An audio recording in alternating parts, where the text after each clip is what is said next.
Ya les había dicho a todos, ¿de qué vamos a hablar ahora? Los textos paralelos. Los textos paralelos. ¿Y eso qué es? Los que van a la par. Los que van. Hablan de lo mismo. Pues hablan del mismo tema. Ok. Bueno, de hecho, vamos a hablar hoy, ¿verdad?, de los pasajes o los textos paralelos. Y la manera como quiero manejar esta sección, primero quiero mostrarles 4 diferentes tipos o clasificaciones que hay sobre los textos paralelos. Y ya una vez que aprendamos estas 4 tipos o 4 clasificaciones, entonces ahora sí vamos a entrar a mirar reglas en cómo venimos a interpretar nosotros los textos paralelos o cómo obtenemos el significado de los textos paralelos. Entonces, con eso en mente, también algo que voy a tratar de hacer en esta sección, pues mirar esas reglas, porque los textos paralelos es uno de los ataques que normalmente los ateos tratan de lanzar en contra de la iglesia o en contra de la Biblia, porque ellos dicen, bueno, mira, aquí hay 2 pasajes que parece que están hablando de lo mismo, pero estos pasajes se están contradiciendo. Y pues obviamente nosotros sabemos que eso no es el caso, y por lo tanto pues vamos a tratar de lidiar con esta sección. Todos en el examen, ¿quedamos todos bien? Bueno, menos el grado de algunos, pero de ahí en fuera la información quedó clara, lo que hicimos ya en el examen. ¿Sí? ¿Lo quieren hacer en equipo el siguiente examen? Sí, yo con él. Sí. Amén, ¿no? Nunca quieren trabajar en tanta unidad como en el examen, ¿verdad? En el reino vamos a estar juntos, vayan al cielo, no separados. No habrá dolor. ¿Te dolió el examen o qué? ¿Cómo que no habrá dolor? A ver, acá le dolió el examen a esta mujer. No habrá sufrimiento. ¿Cómo? Sufrimiento, no. ¿Sufrió con el examen usted, hermano? Sí. Un poquito. No, es que el hermano Jorge, pobrecito, como ya no había lugar, lo pusimos acá y le tocó volteado para allá, castigado. Y luego, no, pues si Juan también acá lo pusimos en la mera esquina. Quedó completamente incomunicado. El dolor fue más cuando diste el grado. Más cuando les dio el grado.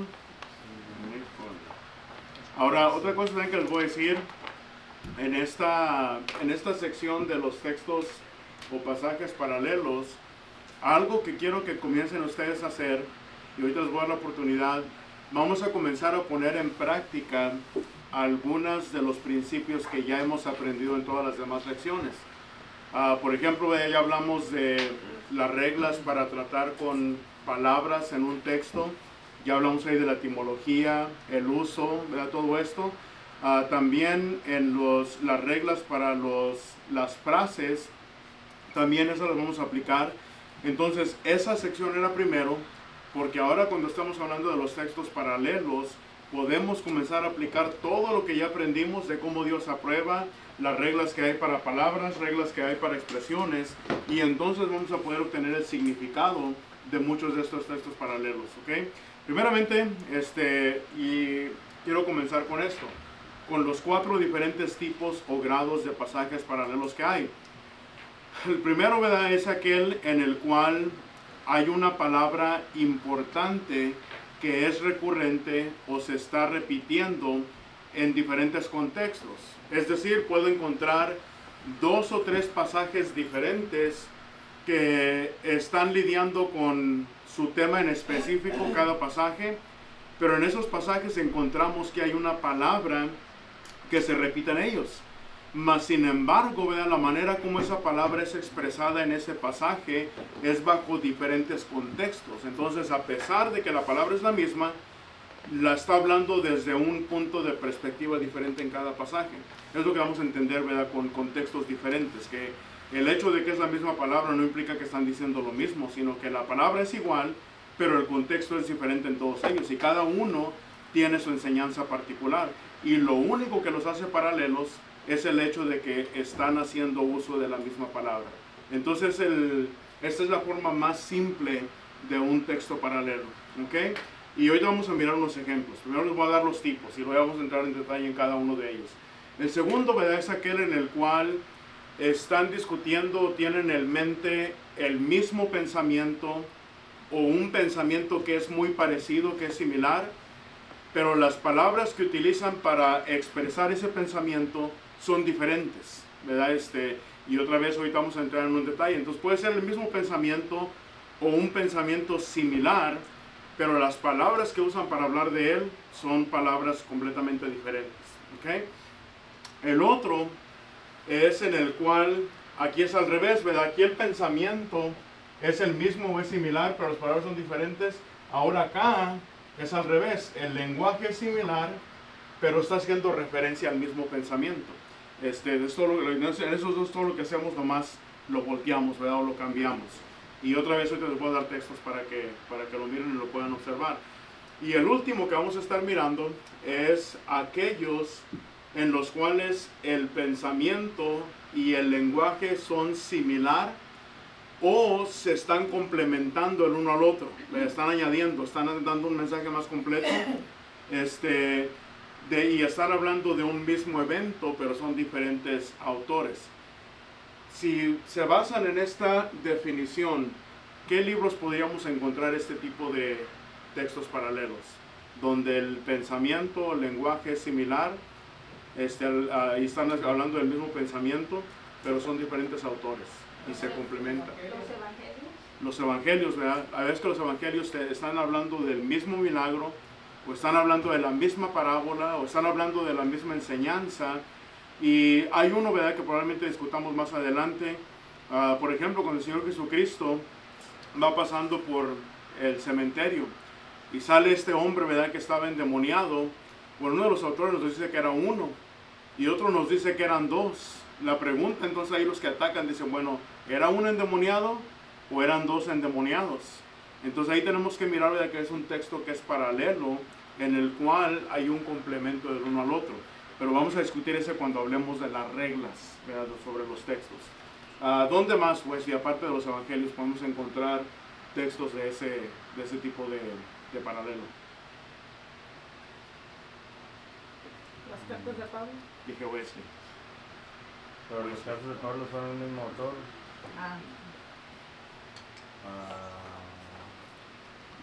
Pues no sé si exactamente lo mismo, pero te iba a preguntar sobre las profecías. ¿Caen en una de estas? Las profecías pueden entrar ahí también, sí. Porque hay profecías, de hecho es uno de los ejemplos que tengo yo, lo vamos a mirar ahorita, donde pueden ser dos profetas diferentes que están hablando de exactamente la misma profecía. Pero la profecía también puede caer, ¿verdad? Y en todos los profetas, en los profetas podemos encontrar que están discutiendo el mismo evento que va a suceder, pero lo están discutiendo, ¿verdad?, por separado. Y de hecho, eso es uno de los ejemplos que tengo ahí. ¿Dónde más, Juan? Las profecías es uno, los evangelios es otro. Profetas. ¿Dónde? No, pero ya dijo los profetas, Juan. No, ya me la agarraste. A ver, ¿dónde? ¿Qué otro, Juan? O Daniel, ayúdale, ¿Los Juan. salmos? No. Los salmos, pudiera ser, pero ahí vamos a hablar más en lenguaje figurado. De eso entra más en lenguaje figurado. Yo estaba pensando, quizás como, por ejemplo, Primera y Segunda de Reyes y también las Crónicas. Primera y Segunda de Reyes y Primera y Segunda de Crónicas son otros dos ejemplos, ¿verdad? Son autores diferentes que nos están diciendo los mismos relatos, pero los están tratando desde un punto diferente, y ambos, ¿verdad?, vienen a complementar toda la historia completa del relato que nos están diciendo. ¿Esdras y Nehemías? ¿Cómo? ¿Esdras y Nehemías? Esdras y Nehemías, ¿verdad?, también viene a ser otro ejemplo que caería bajo los profetas, ¿verdad?, también, aunque no son considerados libros históricos, pero también, ¿verdad?, viene a caer ahí. No, pues sí, libro histórico, más que ¿No nada puede sería. ser las cartas de Pablo, hermano? Ahí sería el mismo autor, ¿verdad?, que viene a complementar. Ahora sí hay textos que son, como dijéramos, paralelos, ¿verdad?, pero ya caen en una de estas otras categorías, ¿verdad? Ya sea que está discutiendo la misma palabra, pero un contexto diferente, o ya sea que es el mismo pensamiento o un pensamiento similar, que Pablo lo hace mucho, ¿verdad? Cosas que escribe a los Gálatas, las escribió a los romanos, y vuelvo a decir, ¿verdad?, personalmente yo creo que él fue quien escribió la carta a los hebreos, y entonces los hebreos, Gálatas y romanos, hay muchas cosas que son similares, pensamientos similares, ¿verdad?, pero está utilizando diferentes palabras, entonces caería bajo este tipo de contexto. Pero todos ellos van a caer ahí, ¿sí, hermano? Pablo habla de los falsos profetas, ¿no? ¿Habla de los falsos profetas? Sí, claro que sí. En varias ocasiones habló de ellos. Pedro habla de los falsos profetas. Pedro también habla de los falsos Tito profetas. habla también de los falsos profetas. Bueno, Tito no habla, es Pablo quien escribió la carta de Tito, ¿verdad? Sí, entonces prácticamente Pablo es quien lo está discutiendo, pero sí, ¿verdad? Pedro, Tito y Judas también habla de los falsos profetas. Judas también habla de los falsos profetas, ¿ok? Bueno, entonces, esto es lo que quiero que entiendan, ¿verdad? Primero que nada que probablemente hay más, pero yo lo vine a generalizar en estos 4, que creo que son los más comunes que vamos a encontrar cuando estamos hablando de textos paralelos. Obviamente hay algunos que son más paralelos que otros, tienen más en común unos que otros, pero de alguna manera estos vienen a ser los diferentes tipos de textos paralelos que vamos a encontrar. Vamos a empezar con el primero. ¿O cuál pueden pensar en este? Si les dijera, vamos a pensar de textos paralelos en los cuales se usa la misma palabra, pero los contextos son diferentes en cada uno de esos textos. ¿Se acuerda, profe? Primero, me parece que tú antes el verbo más que yo. Una palabra o un texto, ¿verdad?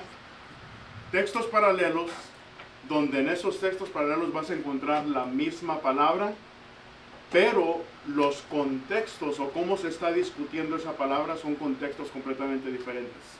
Entonces lo único que los hace paralelos es que tienen en común la misma palabra, pero los contextos son completamente diferentes. ¿No sería lo que le acabo de decir ahorita, no? Normalmente esos hermanos, esos textos que discuten los falsos profetas están discutiendo casi siempre el mismo pensamiento, los peligros que ellos ponen, ¿verdad?, sobre la iglesia, por qué evitarlos, cómo identificarlos. Entonces normalmente siempre eso va a caer más ya en el número 2, ¿verdad? No caería en el primero. ¿Nadie? ¿Angie? Juzgar a los hermanos, porque dice en el contexto de la disciplina, corregir a los hermanos, y la manera de juzgar cuando tú también estás mal. Habla de eso porque la gente dice que no puedes juzgar completamente por ninguna razón, pero No juzguéis para que no seáis juzgados, ¿verdad? Pero también dice juzgar con justo juicio. O hay textos, bueno, ahí eso sería más antitético, ¿verdad? Donde parece haber una contradicción o ser contrarios el uno del otro. Por ejemplo, otro que yo siempre pienso, y creo que se lo mencionaba Juan la vez pasada, el que dice, no le respondas al necio conforme a su necedad, pero luego otro pasaje dice, respóndele al necio conforme a su necedad. O sea, la pregunta, ¿le contesto o no le contesto? ¿O es el diferente el tipo de necio con el que estoy tratando? ¿Qué es lo diferente, verdad? ¿El necio? ¿Qué es lo que es la diferencia? Yo llego a la conclusión, ¿verdad? Pues el necio es diferente. Entonces tengo que saber con qué tipo de necio yo estoy tratando. Con el necio que lo dejo que siga con su locura y lo ignoro mejor, o con el necio que tienes que contestarle, ¿verdad?, y ponerlo en su lugar. Entonces es lo que están hablando de los pasajes, pero ya es algo más antitético, ¿verdad?, que uno te está diciendo una cosa que sí, que no. Vamos a hablar de eso más adelante, los textos antitéticos. Ajá. El de, como en Génesis 1, cuando habla de la luz, sea la luz, y en primera Juan habla de ser luz. Una misma palabra, contextos completamente diferentes. Calificaría como paralelo. Pero es la misma luz. No. Sería diferente, ¿verdad? Entonces aquí la clave, ¿verdad?, va a ser esta, que es la misma palabra y esa palabra tiene el mismo significado, pero el contexto bajo el que se discute es un contexto diferente ya. El significado es el mismo porque es la misma palabra. Aquí no estamos cambiando etimología, no estamos cambiando uso, no estamos cambiando nada. Es exactamente la misma palabra, mismo significado, pero discutida de un contexto diferente. Bueno, les voy a dar con esta porque pienso que sí se va a batallar. Aquí, ¿qué onda con esto? Se brincó todo. No, esa no era. Bueno, yo no lo pongo todo, ¿verdad? Pues no sé por qué se brincó, pero esta era. La palabra cristiano. ¿Cuántas veces aparece la palabra cristiano en la Biblia? En sí el término cristiano aparece nomás 3 veces en la Biblia, y ahí están todos los 3 textos. Hechos capítulo 11, versículo 26, dice, ahí está hablando de Pablo y de Bernabé, donde ellos se congregaron donde en Antioquía, y estuvieron allí en la iglesia de Antioquía por todo un año, y luego dice ahí, enseñaron a mucha gente, y se les llamó cristianos a los discípulos por primera vez en Antioquía, ¿verdad? Entonces ahí miramos que esta es la primera vez que el término cristiano se le vino a aplicar a los discípulos o a los miembros de la iglesia. Y ahorita vamos a mirar, ¿verdad?, qué aprendemos de este contexto y vamos a poner en práctica lo que hemos aprendido hasta este momento. Otro texto viene a ser Hechos 26-28. Recuerden, ahí Pablo le está predicando a Agripa y comenzó a disertar sobre el dominio propio, sobre el juicio, ¿verdad? Sobre todo esto. Y Agripa, pues dice ahí que se espanta y le dice, Pablo, por poco me persuades a ser cristiano. Entonces es la misma palabra, pero no están discutiendo el mismo punto. ¿Verdad? Los contextos son completamente diferentes. Lo único que es igual es que la palabra cristiano está apareciendo ahí. Y está hablando del mismo cristiano, está hablando de discípulos del Señor. Luego acá en Hechos, no era Hechos 26-28, es primera de Pedro. ¿Alguien lo tiene? 4:16. 4:16, ¿verdad? Pero si alguno padece como cristiano, corrijan esa, ¿verdad? 1 Pedro 4:16. Pero si alguno padece como cristiano, no se avergüence, sino glorifique a Dios por ello. El contexto, si lo miran, que es completamente diferente en los tres. No hay nada de similar en el contexto. No hay nada de similar en los tres pasajes. Lo único que es lo mismo, que están unidos por la misma palabra. Y esa palabra tiene el mismo significado en los tres. Está hablando de un discípulo del Señor Jesucristo. Pero ahora sí les voy a preguntar a ustedes, ¿verdad? Siendo entonces que todos estos pasajes son diferentes en muchos aspectos, pero la palabra singular importante es la que se lo hace paralelo. Ahora la pregunta que yo les digo, con lo que ya han aprendido, ¿qué es el significado de este texto? ¿Qué aprendemos ahí? Si aplicamos la etimología, el uso, una frase o el significado, ¿qué aprendemos de este texto? Se congregaron allí todo un año con la iglesia y enseñaron a mucha gente, y a los discípulos se les llamó cristianos por primera vez en Antioquía. ¿Qué es la enseñanza ahí? ¿Podremos sacar alguna doctrina de ahí? Que cuando uno se convierte a Cristo solamente nos podemos llamarnos cristianos. Ok. Cuando se convierte a Cristo se le puede llamar cristianos. ¿Quién tiene ese nombre? Jesús. Jesús. Pero ¿qué parte del contexto nos dice que... Discípulos. Cuando les llamó cristianos. Cuando eres discípulo. Cuando sigues a alguien. Ya, pero aquí, hermano, puede haber alguien que diga, o si ahí dice que se les llamó, o se empezaron ellos mismos a llamar entre ellos cristianos, o alguien les puso ese apodo, ¿verdad? Ese término de cristianos. ¿Cómo nosotros sabemos que es Dios quien dio ese nombre? Que ese nombre es bíblico y que ese fue el nombre que Dios designó para que a los discípulos se les llamara cristianos. ¿Hay algo en ese texto que nos lo diga? La iglesia. ¿No? La iglesia, hermano. ¿La iglesia? La iglesia. Sí, pero ¿dónde miramos la autoridad de Dios que ese sea el nombre asignado por Dios? En el contexto, ¿En el contexto? ¿Qué hay en el contexto? pues en el versículo 20 y 21 dice... A ver, ábranlo todos, saquen su Biblia, porque aquí vamos a aplicar lo que hemos aprendido hasta ahorita y les toca trabajar. A ver, Lili, necesito que me des el significado de este texto. ¿Dónde está la autoridad de parte de Dios, que Dios es quien designa el nombre? A ver, y ábranlo, Wesley, el contexto, diles qué versículo vas a leer para que... Del 20. ¿Eso es qué? No, no, voy a leer todo el 20. Y Sí, mandó pero- bautizarles en el nombre del Señor Jesús. Ellos le rogaban que quedasen por vida. Dice, pero había entre ellos unos varones de Chipre y de Sirene, los cuales, cuando entraron a Antioquía, hablaron también a los griegos, anunciando el evangelio del Señor Jesús. Entonces ahí empieza lo que estaban haciendo, y la mano del Señor estaba con ellos, y gran número creyó y se convirtió al Señor. Llegó la noticia de estas cosas a ellos de la iglesia que estaba en Jerusalén, y enviaron a Bernabé que fuese a Antioquía. Cuando llegó y vio la gracia de Dios, se regocijó y exhortó a todos que con propósito de corazón permanecieran fieles al Señor, porque era varón bueno y lleno del Espíritu Santo y de fe, y una gran multitud fue agregada al Señor.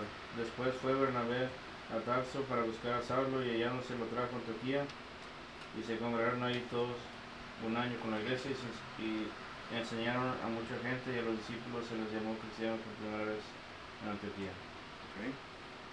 Bueno, ¿qué parte de ese contexto te dice que es Dios quien dio el nombre o designó el nombre?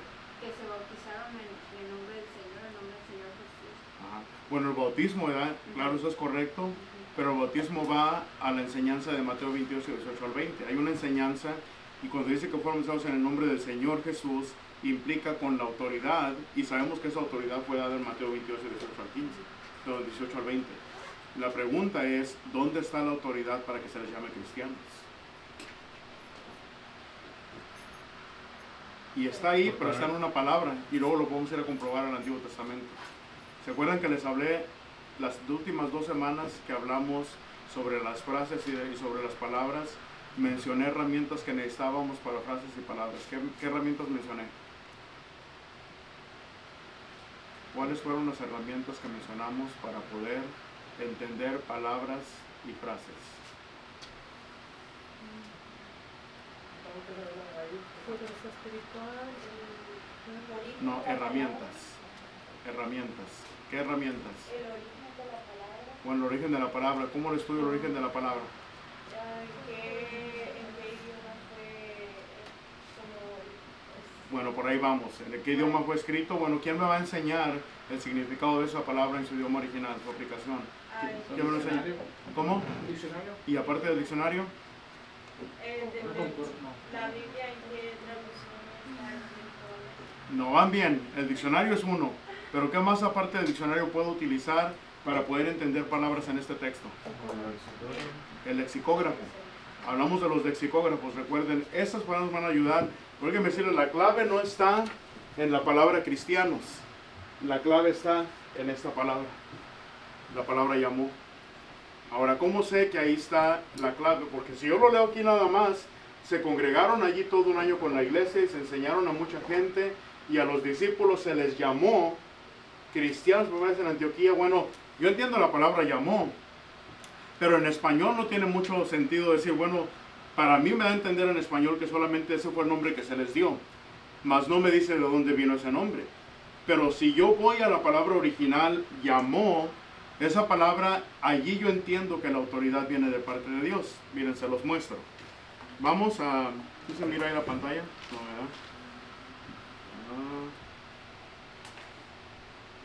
¿verdad? Ahí está. Bueno, los voy a llevar a Hechos. ¿Dónde está? Capítulo 11.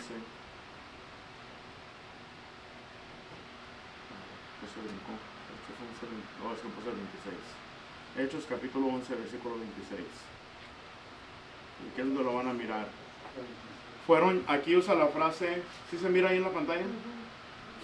¿Sí? ¿Hasta allá atrás se mira? No, allá los miro, están los hermanos, ¿verdad? ¿Cómo lo hacemos más grande? A ver, déjenme ver si puedo, voy a ver si puedo hacer la letra más grande.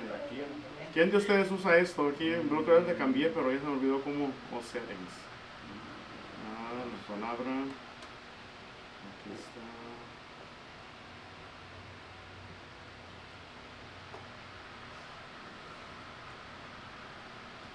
¿Ahí se mira mejor? ¿Sí? Ya mejor, todavía no, la hermana Ada todavía no. No, son mis ojos, hermano. ¿Son esos ojos? Para mirar de lejos. Ándale, yo ya quité, ya apagué esto. No, hombre. Aquí está, settings. Ahí está, como para que sepas cómo moverle. Mira, te estoy dando trucos aquí para cuando lo uses. Wesley también tiene este programa. ¿Sí lo usas, Wesley? Sí. Ok, ¿ya se mira un poquito mejor ahí, hermano Castillo? ¿Se mira mejor, hermano? Sí. Ok, bueno, estamos aquí en este texto, ¿verdad? Ahí se conversaron, luego se congregaron, ahí cambian las palabras un poco. Pero aquí dice, fueron llamados. Esa palabra G5537, fueron llamados, es la palabra a la cual yo le estoy poniendo atención, porque esa palabra, noten cómo Taylor me la viene... Taylor me da muchas definiciones, pero no le voy a poner tanta atención a eso. Quiero ponerle atención a esto que está aquí. Ser divinamente ordenado. Una de las definiciones que Taylor me viene a proveer para la palabra fueron llamados o se les llamó, me dice que esa frase o esa palabra, uno de sus significados es que divinamente fue ordenado esto. Es decir, fue una orden que fue dada directamente por Dios. Entonces, la pregunta es, ¿cómo yo sé que de todas las definiciones que yo estoy encontrando ahí, esta es la definición que aplica ahí? Bueno, ¿se acuerdan? Aparte del diccionario y aparte del lexicógrafo, hablamos de otra herramienta más. ¿Quién se acuerda?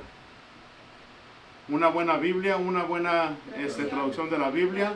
un buen diccionario, un lexicógrafo y qué más. ¿Cómo? Bueno, sentido común obviamente lo necesitamos, ¿verdad? Pero ¿qué otra herramienta? A ver, Maribel, ¿te acuerdas? Ándale, esa mera, la concordancia.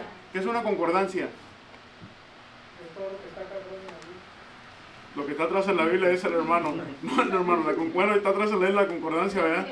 Pero la concordancia es la que me dice cuántas veces una palabra aparece en la Biblia, ¿verdad? Entonces, y aquí la encuentro. Esta es la palabra, rematizo, ¿verdad? Se les llamó. Y uno de los significados es que es algo que fue divinamente ordenado. Y cuando yo voy a la concordancia King James, me dice que en el Nuevo Testamento esta palabra aparece 10 veces. Ahora yo comienzo a analizar las 10 veces que esa palabra aparece, y aquí dice que fueron advertidos. Mateo capítulo 2, versículo 12, ¿de qué habla? ¿Se acuerdan cuando se le advierte a José lo que iba a pasar por un ángel? Y por medio del ángel se le ordenó que hiciera ciertas cosas. Cada uno de estos textos que ustedes miran, van a mirar que en todo esto fue una orden que venía directamente de parte de Dios. Entonces cuando yo analizo que en la concordancia, cada uno de estos textos que aparece la palabra llamar, o ordenar, o demandar algo, siempre quien estaba detrás de esa ordenanza era Dios. Entonces, eso es lo primero que yo vengo a notar, ¿verdad? Que ese texto, cuando habla de la palabra cristianos, el contexto, lo que es importante, es que fueron llamados cristianos porque ese fue el nombre que Dios designó para los discípulos. No fue un nombre que apareció porque dijeron, pues como son seguidores de Cristo, pues llámales cristianos. Fácil. No fue por eso. Ese fue el nombre que Dios dio, fue el nombre que Dios ordenó.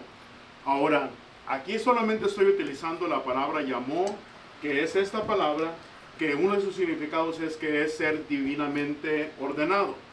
Pero además de esto tengo más pruebas.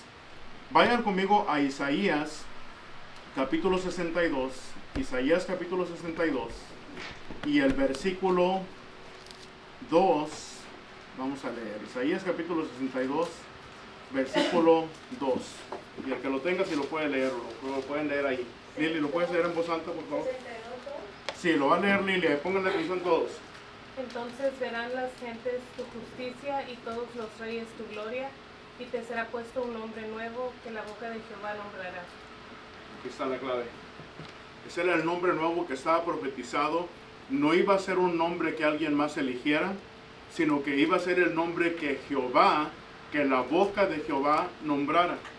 Cuando yo entonces, junto a Isaías capítulo 62, versículo 2, Hechos capítulo 11, versículo 26, miro el significado de la palabra se les llamó, y entiendo que esto es una ordenanza de parte de Dios. Lo que yo aprendo entonces, ¿verdad? Que aquí la palabra cristiano, esta palabra, lo que este texto me está tratando de enseñar, es que esa fue una palabra, o fue un nombre que vino a ser designado por Dios. Entonces, eso es lo que aprendo yo de este texto, ¿verdad? El contexto, ese es. Pero segundo, aquí, ¿cuál es el contexto? ¿Qué es lo que aprendo en Hechos capítulo 26, el versículo 28? ¿Qué doctrina puedo aprender ahí sobre el cristiano? En la primera lo que aprendo es que fue un nombre que no fue dado por como dijéramos, por casualidad, sino que fue un nombre dado divinamente por Dios, un nombre con la autoridad de Dios. Aquí que aprendo sobre el cristiano. Tenemos que ser persuadidos, ¿no? Ahí está la clave. Que para que haya un cristiano tiene que ser persuadido. No puede haber alguien a quien no se le ha hablado, quien no se le han dado argumentos para que él mismo llegue a la conclusión de decir yo quiero ser cristiano. Entonces un cristiano, la única manera que se puede ser un cristiano, cuando se le ha presentado la evidencia necesaria para que él en su mente pueda llegar a ser convencido o persuadido, y que él de su propia voluntad decida convertirse en un cristiano.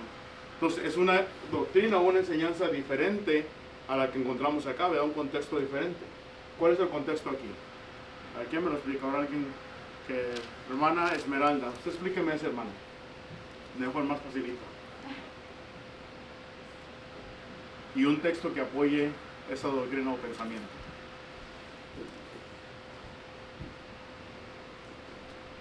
Que nosotros no nos debemos de avergonzar no se debe avergonzar.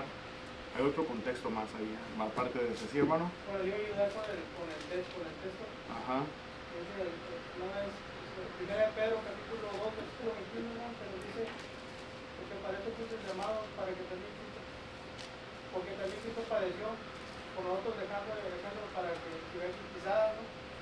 Pero si alguno padece, dice ahí, como cristiano, no se avergüence, sino Entonces glorifique a Dios. está hablando de esto, ¿verdad? Del padecimiento. Más que avergonzarse, el contexto tiene que ver con el padecimiento que un cristiano va a sufrir.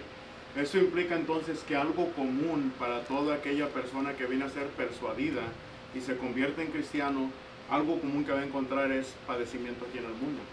¿Dónde encontramos un texto que nos diga eso? Que el padecimiento es algo seguro para el cristiano. Aparte del que mencionó el hermano. 2 Timoteo 2 de Timoteo 3:12. 2 de Timoteo 3:12, ¿qué dice? Dice, y también todos los que quieren vivir piadosamente en Cristo Jesús padecerán persecución. Ahora ahí, ¿verdad? Está hablando en ese contexto, lo viene a demostrar, ¿verdad? Que todo aquel, obviamente que es cristiano, que va a vivir piadosamente, va a sufrir. Pero ustedes se acuerdan, Pablo también ya había enseñado eso también con Bernabé después de su primer viaje misionero.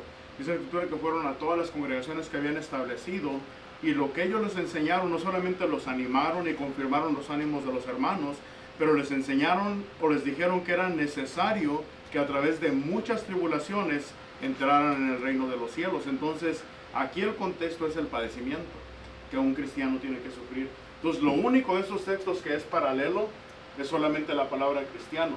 Pero los tres, cada uno tiene una enseñanza y un contexto completamente diferente. Pero no cambia el significado, está hablando de lo mismo, de un cristiano, de un hijo de Dios, de alguien que se ha convertido, que ha sido persuadido, que ha sido añadido a la iglesia, pero cada texto tiene una enseñanza diferente sobre el cristiano. Entonces, ¿entendemos este primer tipo de texto paralelo? Si les dejo tarea, ¿me traen uno?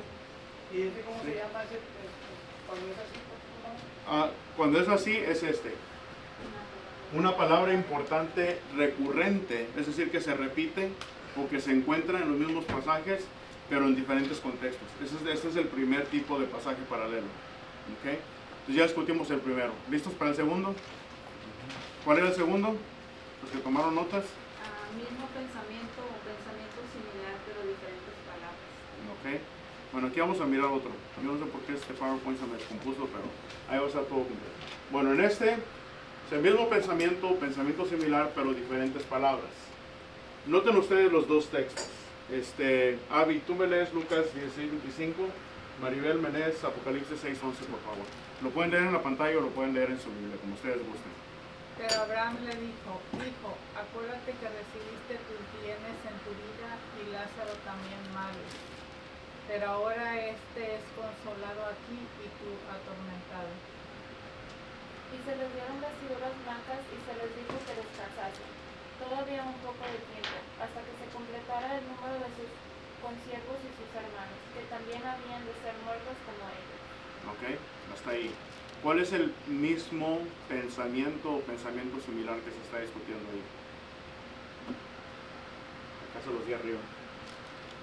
El pensamiento del consuelo administrado a los Espíritus Santos. ¿Cuáles son los Espíritus Santos? No estamos hablando que hay muchos Espíritus Santos, ¿verdad? Pero ¿a qué nos referimos, hermano? ¿Los cristianos? Los cristianos que han muerto. No solamente los cristianos que han muerto, pero cualquier hijo de Dios, ya sea en la época patriarcal, en la era mosaica o en la era cristiana, cualquier hijo de Dios que ha muerto y cuya alma ha llegado al Hades. ¿Cómo sé que está hablando de las almas del Hades? Y específicamente, no de las almas en cualquier parte del Hades, sino de las almas que están en el paraíso o en el seno de Abraham o en el lugar de reposo, en el lugar de descanso. De esas almas están hablando ambos textos. Ahora, lo que es diferente es las palabras como lo discuten. Porque en el primero, Juan, ¿a qué se está refiriendo o en qué contexto está refiriendo de las almas de los santos que están siendo confortadas? ¿En el de Lucas o en el Apocalipsis? El de Lucas, el primero, el de Lucas 16. En lugar de tormenta y en lugar de vida. Bueno, pero vamos a enfocar en Lázaro, ¿verdad? ¿Qué aprendemos sobre Lázaro?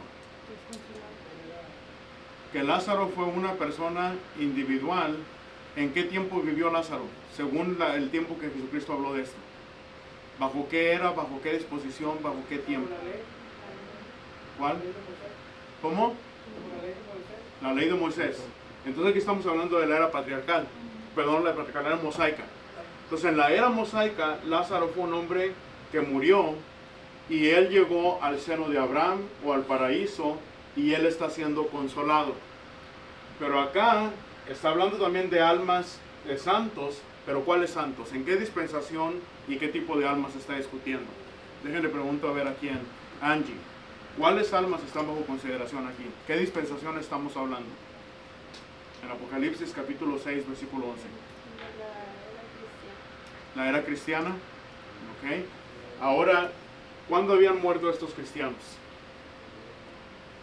A ver, déjame aquí le pregunto a Daniel. ¿Cuándo habían muerto esos cristianos? El primer siglo. ¿En el primer siglo? El primer siglo, ¿por qué causa murieron? Por la persecución que hacían los romanos. La persecución y el sufrimiento. Fue el costo de ser cristianos. Ahora, ¿qué está hablando sobre ellos? Dice, y se les dieron vestiduras blancas y se les dijo que descansasen todavía un poco de tiempo. Y luego dice ahí hasta que se completara el número de los consiervos de sus hermanos que también habían de ser muertos por ellos. Está hablando entonces que ellos van a estar descansando en el Hades y ese descanso es el mismo pensamiento que se habla acá, que Lázaro está siendo consolado. Entonces el pensamiento, ¿verdad?, es el mismo, pero las palabras son diferentes, que en ambos casos hijos fieles de Dios murieron y cuando ellos llegaron al Hades, al paraíso, llegaron a ser consolados, llegaron a descansar, llegaron a ser confortados o llegaron, ¿verdad?, a ser consolados por el Señor. Es el pensamiento que está discutiendo. Las palabras y las dispensaciones son diferentes, pero, ¿verdad?, el pensamiento es exactamente el mismo. El descanso y el consuelo que recibe el Hijo de Dios. Ahora, ¿qué me enseña esto a mí como Hijo de Dios? Que yo a la muerte no le tengo que tener miedo. Que al contrario, ¿verdad?, para la muerte es algo que yo debo de recibir como algo bueno. La muerte es algo lo cual yo espero con brazos abiertos, porque para mí la muerte no es algo incierto. Para mí la muerte no es algo, ¿verdad?, de tristeza. Para mí la muerte no es algo que me debe de causar miedo, sino al contrario, la muerte para mí debería de ser algo, ¿verdad?, de anhelo, algo de gozo, porque yo sé para dónde voy. Y aquí empiezo yo a aprender por qué el apóstol Pablo dice, yo no sé cuál escoger, ¿verdad?, estoy estrecho. Y para mí me es mucho mejor, ¿verdad?, irme para estar con el Señor, para descansar, pero a ustedes les conviene más que yo me quede con vida. Pero el apóstol Pablo miramos por qué estaba en estrecho. Para él la muerte no era algo de miedo. Y hay muchos textos, ¿verdad?, que nos vienen a enseñar esto, que el Hijo de Dios tiene que afirmar su fe en este pensamiento, que el momento en el cual Él muera, Él va para estar en un lugar donde va a ser consolado, donde va a descansar, va a ser confortado. Ahora sí, como dijeron aquí ustedes hace un momento, ¿verdad?, ya no va a haber lágrimas, ya no va a haber dolor, ya no va a haber sufrimiento. Ahí, ¿verdad?, finalmente uno viene a descansar de todo lo que había sido agobiado aquí en el mundo. Entonces, en este sentido, son textos que son paralelos porque discuten el mismo pensamiento, pero las palabras que utilizan para describirlo son diferentes, ¿verdad?, pero el pensamiento es el mismo. ¿Todos de acuerdo aquí hasta este? ¿Sí? Ok. Bueno, pasamos con el siguiente. Esto no los voy a analizar, ¿verdad?, pero si ustedes quieren analizar estos en la casa, está el ejemplo también de Mateo, capítulo 10, versículo 37, y Lucas, capítulo 14, versículo 26, habla sobre el discipulado. ¿Verdad? Mateo, ahí dice que el que ame a padre o madre más que a mí no es digno de mí, pero acá dice el que no odie a padre o madre, ¿verdad?, no es digno de mí. Bueno, la pregunta, ¿está ahí contradiciéndose o qué es lo que está haciendo? De hecho, la tarea quiero que ustedes me analicen esa. Ya agarré buena idea, ¿verdad? Ahí está la tarea. Ya les enseñé cómo se analiza y aquí quiero que me analicen ustedes y de tarea me van a entregar una explicación, ¿verdad?, cuál es el pensamiento que es similar en ambos, pero cuáles son las palabras que usa como vehículo para explicar el mismo pensamiento. Se pueden apoyar en textos del Antiguo Testamento, pueden agarrar el diccionario, el lexicógrafo, la concordancia, lo que ustedes quieran. Pueden hacer uso de todo lo que hemos aprendido hasta ahorita y me van a dar una explicación ustedes de este texto. ¿Okay? Ahí así ya ponen en práctica lo que hemos venido aprendiendo hasta este momento. Maribel, ¿estamos de acuerdo? ¿Sí? ¿Por qué te sonríes? Bueno, ¿Estamos bien, hermano? Sí, no vamos agarrando monte. Es todo. Bueno, vamos con el que sigue. Bueno, Ajá. ahí en el que hablamos del mismo pensamiento o pensamiento similar. Ujú. Entonces, ¿cómo pensamiento similar? El mismo pensamiento. La idea que se está transmitiendo. La idea, el pensamiento, la enseñanza que se está compartiendo. ¿Cuál es la idea, enseñanza o pensamiento aquí? ¿El consuelo o el descanso? ¿Dónde estaba aquí? ¿O aquí el descanso? El consuelo, el descanso que reciben ¿quién? Los hijos de Dios. Entonces, pero dice mismo y similar no es lo mismo. Bueno, cuando es lo mismo, estamos hablando de un kilo, lo mismo dice Wesley. A ver qué pesa más, un kilo de piedras o un kilo de algodón. Es lo mismo. Lo mismo, es el mismo peso, pesan exactamente lo mismo. Similar, ahora similar, tengo un kilo de piedras y 900 gramos de algodón. La única vez son 100 gramos, ¿verdad? Una décima parte. Entonces esa es la diferencia entre lo que es lo mismo y lo que es similar. Ya. Lo mismo, ¿verdad? Es, yo me compro, no sé, un carro, vamos a poner comprar un carro Ford, ¿verdad? Que es hecho aquí en Estados Unidos. Se les componen los frenos, usted va y compra balatas que están hechas por la misma compañía que hace Ford. Eso es lo mismo. Lo similar, va y compra una parte china y es lo que le pone, es parecida, es similar, pero no es la misma. ¿Verdad? Ahora la cambió, entonces esa es la diferencia, no es lo mismo. No es lo mismo, es similar, pero no es lo mismo. ¿Entiendes? La idea es esa, ¿verdad? Bueno, vamos al que sigue. Aquí en estos ahora, aquí recuerden, aquí cambia, era lo que habíamos hecho anteriormente. Aquí el lenguaje es el que es similar y se está refiriendo al mismo pensamiento. Vean, el lenguaje era diferente, ¿verdad? Pero están explicando el mismo pensamiento. Aquí el lenguaje es similar, muy similar o muy parecido, y otra vez, pero también están hablando del mismo pensamiento como los otros. Bueno, el ejemplo que yo puse es Hechos 2.38 y Hechos 3.19. ¿Qué están discutiendo? Están hablando sobre los términos o condiciones, ¿verdad? Términos, lo mismo que condiciones. ¿Cuáles son los términos? ¿Cuáles son las condiciones? ¿Cuál es el propósito? ¿Y qué promesas hay en el bautismo? Ahora, aquí lo bueno que agarré un texto que es exactamente el mismo autor. ¿Quién está hablando en Hechos 2.38? Pablo. ¿Quién dijo Pablo? A ver, ¿quién dijo Pablo? Wesley. No, hombre. Mi monaguillo aquí, híjole. No fue Pablo. A ver, díganme quién fue, para que aprenda Wesley. Pedro. Fue Pedro. ¿Y Hechos 3.19 quién está hablando? Pedro. El mismo, ¿verdad? Ya les había dicho. Ahora noten que aquí, ¿verdad? El lenguaje es similar. Y nos vamos a ir de parte por parte. Pedro les dijo, pues acá también, ¿verdad? Fue Pedro que está hablando. ¿Qué fue lo que les dijo? Arrepentíos y bautícese. Acá les dice lo mismo, arrepentíos y convertíos. Pues me está diciendo que el arrepentimiento y la conversión es prácticamente lo mismo. Y luego dice, cada uno de vosotros, en el nombre de Jesucristo, para perdón de los pecados, y acá más linka, para que sean borrados vuestros pecados. Perdón y borrados es lo mismo. El punto es que está quitando los pecados. Y luego para que vengan de la presencia del Señor tiempos de refrigerio y recibiréis el don del Espíritu Santo. Ustedes saben mi postura en este texto, ¿verdad? Que aquí el don del Espíritu Santo y que vengan los tiempos de refrigerio hace referencia al poder del Espíritu Santo que se iba a recibir en el primer siglo. Entonces el punto aquí, ¿cuáles son los términos? ¿Cuáles son las condiciones? Las condiciones para que ellos puedan alcanzar esas promesas es que ellos tienen que arrepentirse y tienen que convertirse o bautizarse. Esos son los términos o condiciones. ¿Cuál es el propósito? Para perdón de los pecados, para que sean borrados sus pecados. Ahí está el propósito. ¿Cuáles son las promesas del bautismo? Y recibiréis el don del Espíritu Santo y de la presencia del Señor vendrán tiempos de refrigerio. Entonces ahí encontramos condiciones o términos, propósito y las promesas. ¿Quién lo dice? El mismo autor. Entonces lo que miramos aquí que el lenguaje es muy similar en ambos textos y ambos están discutiendo el mismo pensamiento, ¿verdad? Y este ya es un texto paralelo que es más cercano todavía que los primeros dos, porque aquí el lenguaje es similar, el pensamiento es el mismo, entonces hay mucha más similitud. ¿Sí notaron eso? Que es mucho más similar este que ninguno de los que habíamos mirado anteriormente. Aquí este es un texto que es más paralelo. Ahora si se lo quieren mirar de esta manera, hay de textos paralelos a textos paralelos, ¿verdad? Hay unos que son más paralelos que otros. Este es uno de esos casos.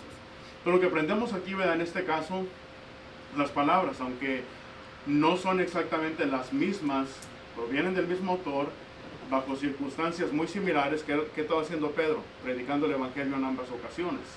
Bajo circunstancias similares y con el mismo propósito de exhibir los términos y promesas de Dios mediante el bautismo. Entonces, eso es lo mismo. Y este pienso que es uno de los más fáciles, ¿verdad?, de poder mirar e identificar.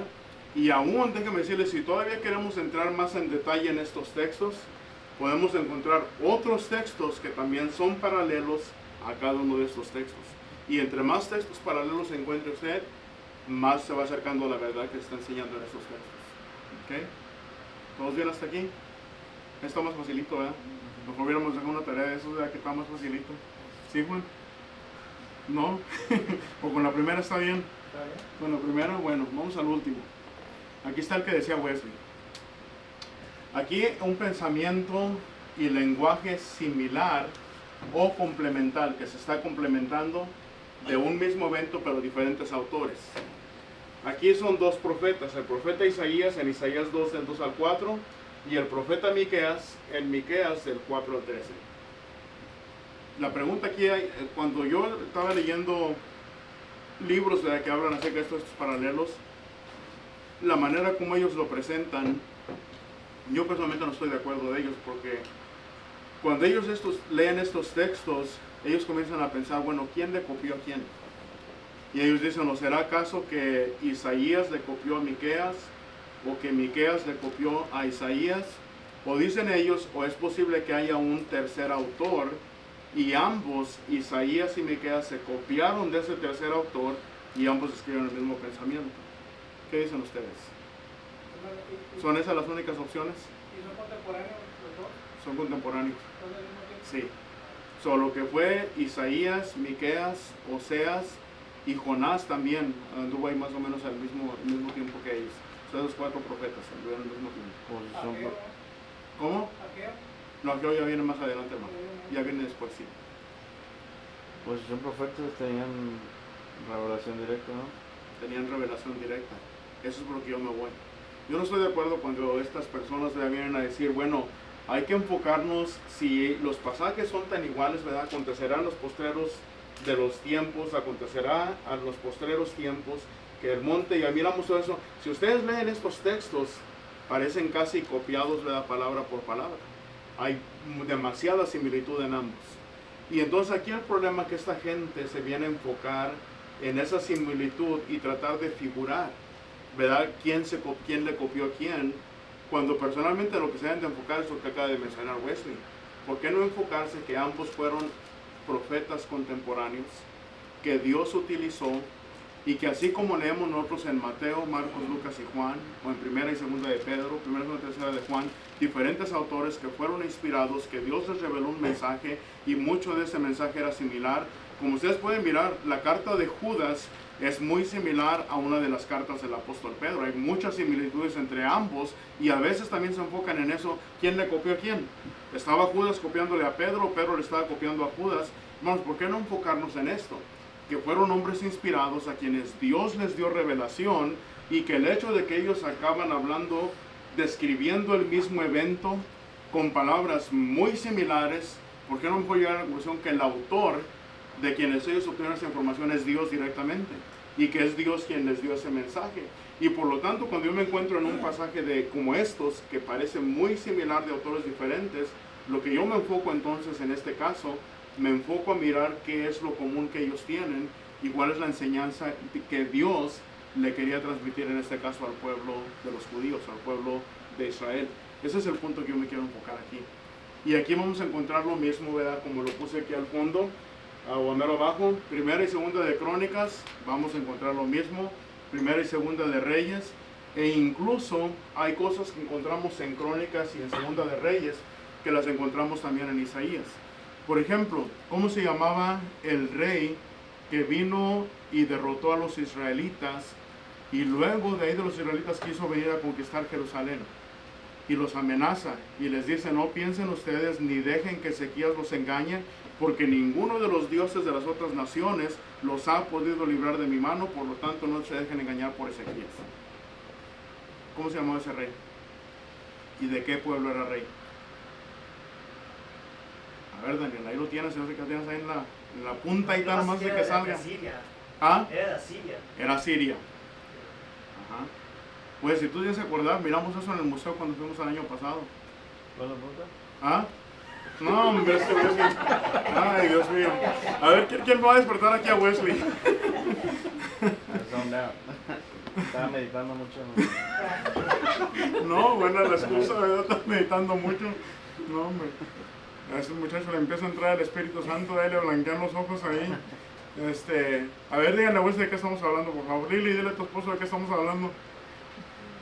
¿Cuál fue el rey que destruyó a Israel? El rey de Asiria que destruyó a Israel vino y amenazó a Judá que iba a hacer lo mismo a Jerusalén. Acá. No, hombre, acá era rey de Israel, estaba torcido. No era Nabucodonosor, no me sabe que era Nabucodonosor porque él fue rey de Babilonia. ¿Con qué empieza? Empieza con S y termina con B de burrito, ¿verdad? Para que no vean que la otra B chiquita. Senaquerib. ¿No se acuerdan del rey Senaquerib? Ahorita sí todos ya de volada se acordaron. Bueno, ese rey, ¿verdad? Viene y habla todo eso. Y si yo encuentro el registro de esa parte de la historia, la encuentro en Crónicas, la encuentro en Reyes, y Isaías también escribe de ella. Entonces, si yo quiero entender toda la historia completa de ese evento, yo analizo los 3 pasajes que son complementales. Están discutiendo el mismo suceso. Y este tipo de texto paralelo es el cual yo utilizo para agarrar una historia completa de algo. Y es lo mismo que yo voy a hacer con los evangelios. Si yo encuentro una sanidad que hizo el Señor Jesucristo, una parábola que Él explicó o refirió, una enseñanza que Él dio, estos tipos de textos paralelos me van a ayudar a juntarlos todos para yo poder sacar una enseñanza total de todos esos textos paralelos. Y aquí ya entiendo agarro una enseñanza completa. ¿Todos bien hasta aquí? ¿Sí?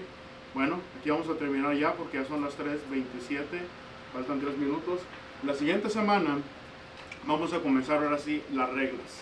La primera pues ahí está ya en la pantalla, ¿verdad? Vamos a hablar de que obviamente cuando yo estoy analizando estos 4 tipos de pasajes paralelos, va a haber ciertas reglas que yo tengo que tener en mente cuando yo comience a obtener el significado de esos textos paralelos. La primera que tengo que recordar es una que ya habíamos aprendido. ¿Se acuerdan que ya habíamos hablado de esta en el uso de las frases o significado de frases? Que tiene que haber armonía en las escrituras, no puede contradecir nada. La conclusión que yo obtenga de estos textos paralelos no puede contradecir nada en la escritura. Pero vamos a hablar de eso ya más en detalle y qué otras reglas vamos a aplicar. Eso va a ser rápido, ¿verdad? Porque muchas de ellas se repiten, son reglas que ya habíamos aprendido, pero tenemos que estarlas repitiendo porque es como se nos va a quedar. ¿Preguntas hasta aquí? ¿No? ¿Todo bien? ¿Semana? La 6, esta es la lección 6 todavía, sí. Y ya de ahí pues van a quedar solamente, vamos a hablar del lenguaje figurado, sería la lección 7, lección 8 sería el lenguaje profético, y ya de ahí, si nos queda tiempo, vamos a hablar de un resumen general de toda la Biblia. Y ya con eso ya terminamos, ¿verdad? Entonces el segundo examen va a estar más fácil que el primero. Si ponen atención, toman sus notas, ahí sí no va a haber tanto dolor ni tanto sufrimiento. Entonces, Juan, ¿tenías una pregunta? Sí, ¿quién escribió los libros de Reyes y de Crónicas? Creo que se le atribuyen unos de ellos a Esdras, se le atribuye, ¿verdad? Primera y segunda de Crónicas a Esdras. Pero de Reyes no recuerdo, creo que es al revés, pero déjame verifico. ¿Esdras y cuál otro autor? Esdras fue uno y el otro no me acuerdo. No te voy a mentir, porque no me acuerdo cuál era el otro. Mejor déjalo, busco, si lo tengo por ahí escrito, pero te lo traigo. Ya me dejó tarea Juan a mí también. Y ahora sí, ya acabamos bien. Bueno, ¿alguien más? ¿Hermana? Otra vez explique lo de la tarea. ¿Cómo? Otra vez explique qué es lo que tenemos que hacer con lo de la tarea. Vamos a la tarea. Por favor. La tarea. Aquí les expliqué yo a ustedes en este tipo de texto paralelo que se está discutiendo el mismo pensamiento, un pensamiento similar, pero en palabras diferentes, ¿verdad? Aquí nosotros miramos que está hablando del descanso o la consolación de los espíritus de los santos, en este caso que murieron en la era mosaica. Y acá estamos hablando también de los espíritus de los santos, pero de santos que murieron en la era cristiana. Pero lo que miramos es que el pensamiento, la enseñanza es la misma. Ambos van al Hades, al paraíso, a ser confortados, consolados y descansar. Ese es el punto, ¿verdad?, que estamos hablando aquí. Ahora, aquí no me metí mucho en detalle en otros textos o definiciones o nada, porque aquí no fue necesario, entendimos todo. Y ustedes van a hacer lo mismo en estos, me van a explicar cuál es el pensamiento que es similar o que es el mismo en ambos de esos textos, como lo hicimos aquí. Aquí, ¿cuál es el pensamiento que es el mismo? Lo que le espera a los espíritus de los santos después de la muerte. Entonces aquí, ¿cuál es el pensamiento que va a ser el mismo? Es lo primero que me tiene que decir. ¿Cuál es el pensamiento que es similar o que es el mismo? Y luego, segundo, ya cuando usted me dé el pensamiento que es similar o el mismo, dígame usted ahora de qué manera, cuáles son las palabras o cuáles son los argumentos que cada uno de ellos presentan para expresarme ese mismo pensamiento, esa misma idea.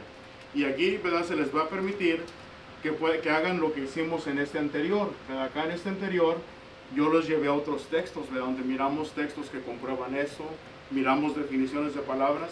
Entonces vale que hagan también eso, porque ustedes pueden aplicarlo si es necesario. Estoy diciendo que lo hagan, digo, solamente si es necesario. Tengan en mente que se pueden apoyar en otras partes para hacerlo. ¿Okay? ¿Quedó claro entonces? Dicen en el trabajo, clear as mud, ¿verdad? Claro como el lodo. ¿O quedó claro? ¿Sí? Bueno, pues ya acabamos. Gracias. Dios les bendiga. Cuando lo acabe de actualizar, porque me falta agregar lo demás de las reglas.